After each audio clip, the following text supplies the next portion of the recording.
আমাদের গ্রামের বাড়ির মাঝখানে চারিদিকে পানি, পরে বাড়িতে পানি উঠে যেত, ঘরে উঠতো কিনা, ঘরটা তো একটু উঁচু কিন্তু আঙিনায় উঠ। তা আমি একদিন নৌকা নিয়ে, আমাদের নৌকা ছিল, একা একা নৌকা নিয়ে গেছি। তো পানি নেমে যাচ্ছে, খাল যে এলাকাটা, সাঁই সাঁই শব্দ হচ্ছে। আমি ওই পার থেকে আমাকে একজন ডাকছেন, তুমি নৌকাটা নিয়ে এই পাশে আসো, তাহলে আমি উঠবো।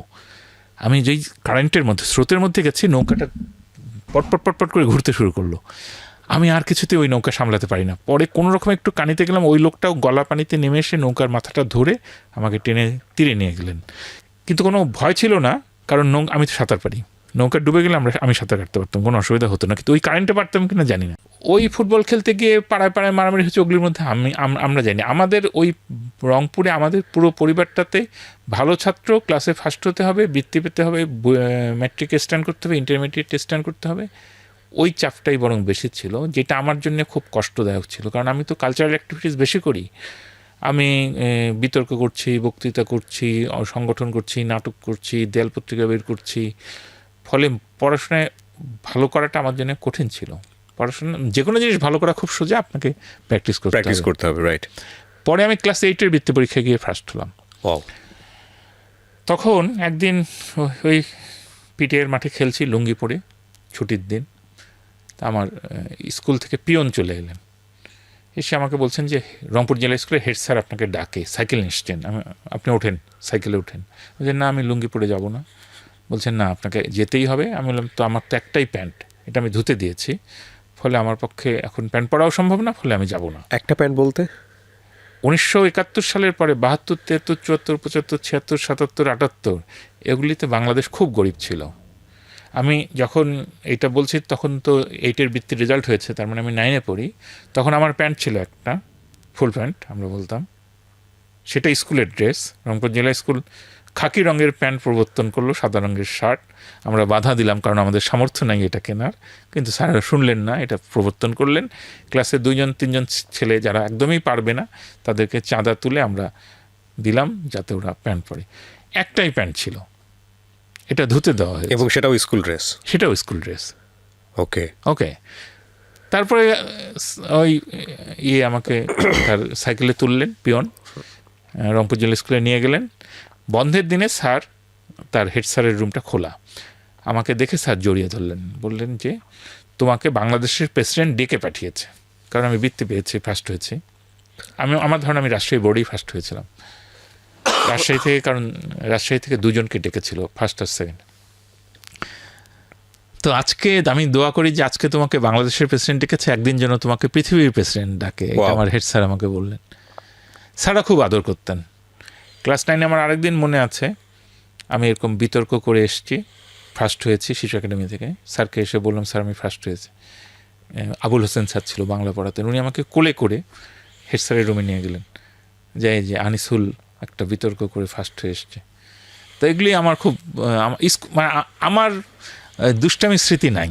বিপজ্জনক একটা কাজ করেছিলাম, সেটাও মধুরে পরিণত হলো। ক্লাস 9-এ থাকতে আমার হাতের লেখা, মানে আমি তো আর্টিস্ট ছিলাম, আমি স্কুলের ক্লাস 7ম শ্রেণী, 8ম শ্রেণী এই সাইনবোর্ডগুলি আমাকে দিয়ে লিখে নিয়েছিলেন। এটা আমার পারার কথা না, কারণ এটা টিনের, মানে স্টিলের বোর্ডের মধ্যে পেইন্ট দিয়ে, তেল রং দিয়ে আঁকতে হয়। তেল রং তো আমার জন্য কঠিন, কারণ ওটা কেরোসিনে বা তার পেনে ধুতে হয়, ওগুলি তো আমি জানতাম না। তো স্যাররা যেহেতু চাইলেন যে তুমি সাইনবোর্ডগুলো লিখে দাও, তা আমি এটা শিখে টেখে নিয়ে আমি লিখে দিয়েছিলাম। খুব ভালো হয়েছে এটা আমি বলবো না, তবু স্যাররা ওইটাই টাঙিয়েছিলেন। আর একদিন আমাদের ক্লাসে তো প্রত্যেকটা ক্লাসেই 5-6টা ছেলে থাকে যারা ষণ্ডা প্রকৃতির হয়, আমাদের ক্লাসেও ছিল। তো ওরা এসে আমাকে বললো, তুমি একটা সাইনবোর্ড লিখে দাও, লিখে দাও, রিক্সা নিয়ে স্কুলের ভেতরে প্রবেশ নিষেধ। তা আমি লিখে দিলাম। আমাদের স্কুলটা অনেক বড়, মানে গেট থেকে স্কুল বিল্ডিংয়ে যেতে হলে প্রায় 1 কিলোমিটার দূরে যেতে হবে, এত দূর। তা ওরা ওই সাইনবোর্ডটা গেটে টাঙিয়ে দাঁড়িয়ে থাকলো। স্যাররা তো সাইকেল নিয়ে আসে, রিক্সা নিয়ে আসে, তাদেরকে নামিয়ে দেয় যে না, রিক্সা প্রবেশ নিষেধ, হেঁটে যান। তারপরে তো বিচার বসলো, কারণ এটা তো একটা গুরুতর অফেন্স, শৃঙ্খলা বিধি ভঙ্গ। কারণ এই সাইনবোর্ড লাগানোর কোনো অধিকার তো ওই ছাত্রদের নাই, আর শিক্ষকদেরকে রিক্সা থেকে নামিয়ে দেওয়ার অধিকার তো নাই। তারপরে বিচার বসলো, কঠিন শাস্তি হবে। বড় বড় গুরুতর শিক্ষকদেরকে একখানে করা হলো, হেড স্যার আছেন। তারপর ডেকে প্রথম জনকে জিজ্ঞেস করলো, এই সাইনবোর্ড কে লিখেছে? বলল আনিসুল লিখেছে। স্যাররা কী করবে, সাথে সাথে হেসে ফেললো, যা বিচার শেষ। কারণ এই বিচার যদি এগুতে থাকে তাহলে আমাকে শাস্তি দিতে হবে, আমাকে শাস্তি দিতে তো স্যাররা পারবেন না। এত ভালোবাসতেন? এত ভালোবাসতেন, এত ভালোবাসতেন। আপনার কোনো শত্রু নাই বোধহয় আনিসুল ভাই, এখনো নাই? না না না, আমার তো শত্রু নাই, কিন্তু যেটা হয় সবসময় আমরা সাধারণ মানুষেরা, এই যারা একটু পাবলিক ফিগার, আমি তো লিখি, কাজে এটা একটা প্রকাশ্য কাজ। আমি বই লিখি, নাটক লিখি, সিনেমা লিখি, এই যে আপনার সামনে রেডিওতে এসছি না, আমি যখন পাবলিক কাজ করব এটা সমালোচনার যোগ্য। এটা কিন্তু সারা পৃথিবীতে অধিকার আছে, আপনি পাবলিক কাজ করলে আপনার গোপনীয়তা একটা নির্দিষ্ট লেভেল পর্যন্ত থাকবে। আমাকে সমালোচনা করার অধিকার, আমার বইটার সমালোচনা করার অধিকার সবার আছে, ঠিক আছে? সারা পৃথিবীরই নিয়ম, সবসময় মানুষ একজনকে পছন্দ করে আরেকজনকে অপছন্দ করে। ধরা যাক তামিম ইকবালের আপনি যদি রেকর্ড দেখেন, উনি পৃথিবীর একজন শ্রেষ্ঠ ব্যাটসম্যান, ওয়ান অফ দ্য, মানে বাংলাদেশেরও শ্রেষ্ঠ ব্যাটসম্যানদের একজন। কিন্তু তামিম যখন আউট হতো, ওখানে গিয়ে নুডলসের প্যারোডি, ট্রল, কোনো অভাব তো হয় নাই। রাইট। আমি একদিন দেখলাম সচিন তেন্ডুলকার যেদিন শততম সেঞ্চুরি করেছিলেন, ঢাকা স্টেডিয়ামে হয়েছিল, মিরপুর আমরা শেরেবাংলা স্টেডিয়ামে না, আমি এটা দেখতে গিয়েছিলাম। ওই দিন বাংলাদেশ জয়লাভ করে, কিন্তু সচিন তেন্ডুলকার শততম সেঞ্চুরি করেন। ভারতের টাইমস অফ ইন্ডিয়া পত্রিকায় আমি ঢুকে দেখি সচিন তেন্ডুলকারকে গালি দিয়ে লোকে ভর্তি করে ফেলছে, এবং সব ইন্ডিয়ান। সচিনকে কিন্তু ওরা গড মানে, ক্রিকেটের গড, তাকেও গালি দেয়। তা আমাদের ক্ষেত্রেও আমরা কি করি, আপনাকে নিয়েও তো ট্রল হয়। হ্যাঁ, সেটাই বলছি যে আপনি বলছিলেন যে আমার শত্রু নাই, আমাকে নিয়ে প্রচুর ট্রল হয়, কিন্তু এটা ফানি, মজাই লাগে, এটা আমি মজাই পাই।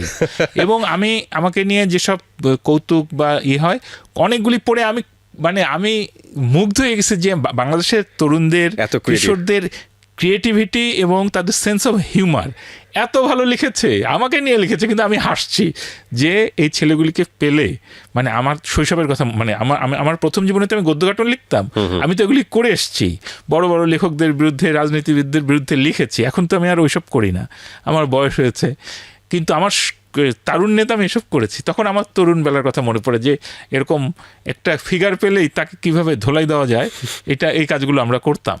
কাজে আমি এটাকে স্পোর্টিংলি নিয়েছি।